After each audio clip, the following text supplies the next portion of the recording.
ભરૂચની નર્મદા ચોકડી પર આવેલ હોટેલ પાવનરાજ ખાતે આવી પહોંચેલ અમન સોની ભૂતકાળમાં 4 વર્ષ એક્ટર અને મોડલનું કામ કરતા હતા. અમન સોની છેલ્લા 6 મહિનાથી 4 ધામ અને 12 જ્યોતિર્લિંગની યાત્રા કરી રહ્યા છે અને ગુજરાત એમનું 10મું રાજ્ય છે.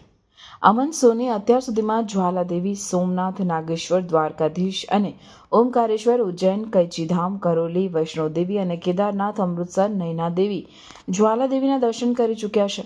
આ સાયકલ પર અમન સોનીનો આ યાત્રા કરવાનો ઉદ્દેશ્ય એ છે કે જેટલા પણ પૈસા એમની આ યાત્રામાં ભેગા થશે એનાથી એ જાતે ગૌશાળાનું નિર્માણ કરવા માંગે છે.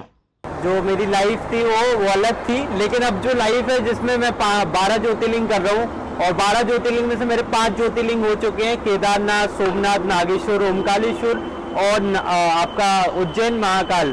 तो ये सारी यात्रा मैं कर चुका हूँ. और द्वारकाधीश, अभी मैं भरूच पहुंचा तो मैम से मिला, बहुत अच्छा लगा मैम से मिलके. और दूसरी चीज, जब आप जाते हो, यात्रा करते हो तो लोगों से कनेक्ट होते हो, तो वो बहुत बड़ी बात होती है कि आप यात्रा करके लोगों को क्या संदेश देना चाहते हो. तो मेरा जो मोटिव है, जैसे आपको पता है कि गाय की सेवा पूरा भारत कर रहा है, लेकिन नंदी महाराज की सेवा करने के लिए लोग पीछे हटते क्योंकि वहां से कुछ उनको प्राप्त नहीं होता है. तो मैं नंदी महाराज की सेवा करना चाहता हूँ. अपने YouTube की इनकम से, जो आने वाले टाइम पे मेरी इनकम होगी, उससे मैं नंदी महाराज की सेवा करूंगा.